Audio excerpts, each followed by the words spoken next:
இந்தியாவில் மொத்தம் 9 கோடி பனைமரம் இருக்குது. தமிழ்நாட்டில் 5 கோடி பனைமரம் இருக்குது.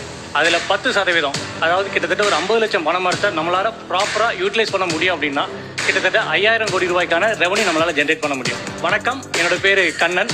திருநெல்வேலி மாவட்டம் வள்ளியூர் பக்கத்தில் இருக்கக்கூடிய நம்பியான் விலை என்ற ஒரு கிராமத்துலேருந்து வரேன். பனையரும் சமூகத்திலேருந்து வரேன். ஸோ பொதுவாக எல்லாரும் அவங்களோட ஸ்டார்ட் அப்ன்றது அவங்களோட கனவுன்னு சொல்லுவாங்க. என்கிட்ட கேட்டிங்கன்னா பாமரம் அப்படின்றது எனக்குள்ளே இருந்த நிறைய கேள்விகள் கோவங்களுக்கான ஒரு பதில். தமிழ்நாட்டோட மாநில மரமான பனைமரம் ஏன் வெட்டப்படுது? பனையேறவங்க ஏன் அந்த தொழிலை விட்டு வெளியே வராங்க?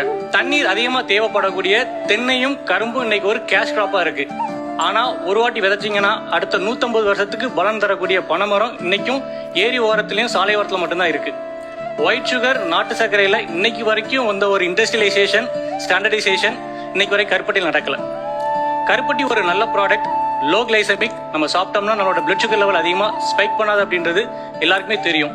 பட் அதில் இருக்கக்கூடிய சேலஞ்ச் என்னன்னு பார்த்தீங்கன்னா, அது பிளாக் ஃபார்மெட்டில் வருது. அது ஈஸி டு யூசபிள் ஃபார்மெட்டில் இல்லை. நம்ம ஸ்டோர் பண்ணால் அது உருகும் அல்லது பூஞ்சான் வரும். குவாலிட்டி இஷ்யூஸுமே இருக்குது. ஸோ பாமரால் என்ன பண்ணுறோம் அப்படின்னு கேட்டிங்கன்னா, ஸோ கருப்பட்டியை வந்து பவுடர் ஃபார்மெட்டில் கொண்டு வரோம். ஸோ இனிஷியலாக அது ஒரு ஃபைன் கிரானுவல் ஃபார்மெட்டில் ஒரு லெஸ் தேன் 1% மாய்ச்சர் கண்டென்ட்டில் எப்படி நார்மலாக ஒரு சுகர் யூஸ் பண்ணுவோமோ அந்த மாதிரியான ஒரு ஃப்ரீ ஃப்ளோ ஃபார்மெட்டுக்கு கொண்டு வந்தோம். ஸோ அதுதான் இந்த palm jaggery powdered format. So அடுத்தது எங்களுக்குள்ள வந்த கேள்வி என்னன்னா, இப்போ நார்மலாக ஒரு கருப்பட்டின்றது எப்படி யூஸ் பண்ணுறாங்கன்னா, ஒரு 30-40 வயசுக்கு அப்புறமா எப்போ டயபெட்டிக்ஸ் அப்படின்ற ஒரு பயம் வருதோ அப்போ நம்ம கருப்பட்டிக்கு ஸ்விட்ச் பண்ணுறோம்.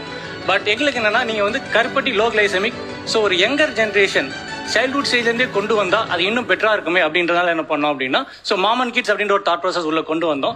ஸோ கருப்பட்டியில் எப்படி நியூட்ரல் ஃபேக்டர் இன்னும் பெட்டராக என்ஹான்ஸ் பண்ணலாம் அப்படின்றதுக்காக ஃபெர்மெண்டேஷன் அப்படின்ற ஒரு கான்செப்டை இன்டியூஸ் பண்ணோம். ஸோ அப்படி பண்ணி எடுத்துட்டு தான் இந்த மாமன் கிட்ஸ் பாம் ஜாகரி பவுடர் அப்படின்றது. அடுத்தது பனங்கிழங்கு மாவு. ஸோ என்னன்னா, நம்ம பனங்கிழங்குல complex carbohydrate and dietary fibres கொஞ்சம் அதிகம்.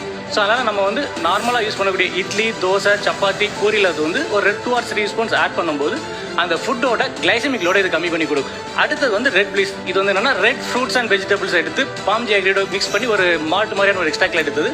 நார்மலாக ஒரு பூஸ்ட் ஆர் ஹார்லிக்ஸ் நீங்கள் எப்படி கன்சியூம் பண்ணுறீங்களோ அந்த ஒரு இடத்துல இதை நீங்கள் பிளேஸ் பண்ணிக்கலாம். ஸோ இது எங்களோட ப்ராடக்டோட லைன் அப். பிஸ்னஸ் மாடல்னு வரும்போது இப்போதைக்கு நாங்கள் D2C தான் கான்சென்ட்ரேட் பண்ணுறோம். எங்களோட ஓன் வெப்சைட் பண்ணுறோம், அமேசானில் பண்ணுறோம், ஜியோமார்ட் பண்ணுறோம். சென்னையில் உழவு பூமியோட ஒரு கொலாபரேஷன். அதுமாதிரி பெங்களூரில் குக்கர் அப்படின்ற ஒரு குயிக் காமர்ஸ் ஸ்டார்ட் அப் அவங்க இப்போ ரீசெண்டாக லான்ச் பண்ணுறாங்க. ஸோ அவங்களோட ஒரு கொலாபரேஷனில் நம்ம பெங்களூரில் பொசிஷன் பண்ணுறோம். அடுத்து UAE மார்க்கெட்டில் மை ஃப்ளேவரி அப்படின்ற ஒரு பிராண்டோட சேர்த்து கொலாபரேட் பண்ணுறோம். அங்கே உள்ள ஷாப்ஸ்லையுமே பண்ணுறோம், ஆன்லைன்லையும் பண்ணுறோம். US பொறுத்தவரை நம்ம மார்ச் மந்த்லேருந்து நம்ம அவைலபிலிட்டி போகிறோம். அங்கே freshwise.com அப்படி அதுவும் இன்னொரு வெண்டரோடும் நாங்கள் பேசிகிட்டு இருக்கோம். ஸோ மோஸ்ட்லி கலிஃபோர்னியா அண்ட் அட்லாண்டாவில் உள்ள ஷாப்ஸில் நாங்கள் மார்ச் 1st வீக்லேருந்து நாங்கள் அவைலபிளில் வரோம்.